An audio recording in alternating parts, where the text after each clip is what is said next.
പൂന്തോട്ടങ്ങളിൽ ഇതുപോലെ പൂത്തു നിൽക്കുന്നത് കാണാൻ വളരെ ഭംഗിയുള്ള ഒരു ചെടിയാണ് അരളിച്ചെടി.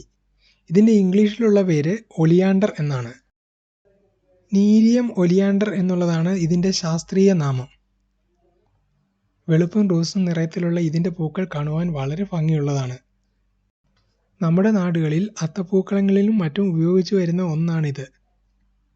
എന്നാൽ ഇത് നമ്മൾ വളരെയധികം ശ്രദ്ധിക്കേണ്ട അപകടകാരിയായ ഒരു സസ്യമാണ്. ഈ ചെടിയിൽ നിരവധി ടോക്സിക് കമ്പോണൻസ് അടങ്ങിയിട്ടുണ്ട്. ചരിത്രപരമായി തന്നെ ഒരു പോയിസണസ് പ്ലാന്റ് ആയിട്ടാണ് ഇതിനെ കണക്കാക്കി വരുന്നത്. ഈ ചെടിയുടെ പൂക്കളിലും ഇലകളിലും തണ്ടുകളിലും ഇതിൻ്റെ കറയിലുമൊക്കെ മാരകമായ വിഷപദാർത്ഥം അടങ്ങിയിട്ടുണ്ട്. ഇത് നമ്മുടെ ശരീരത്തിനുള്ളിൽ എത്തുകയാണെങ്കിൽ വയറുവേദന, വയറിളക്കം, ഓക്കാനം, ഛർദി, ഹൃദയമിടിപ്പ് ക്രമാതീതമായി കുറയുക തുടങ്ങിയവ സംഭവിക്കാം. ഇത് ചിലപ്പോൾ മരണത്തിന് വരെ കാരണമായേക്കാം. ഈ ചെടി പൂന്തോട്ടത്തിന് വളരെയധികം ഭംഗി നൽകുന്നുണ്ടെങ്കിലും കൊച്ചുകുട്ടികളുള്ള വീടുകളിൽ ഈ ചെടി നട്ടു വളർത്താതിരിക്കുന്നതാണ് നല്ലത്.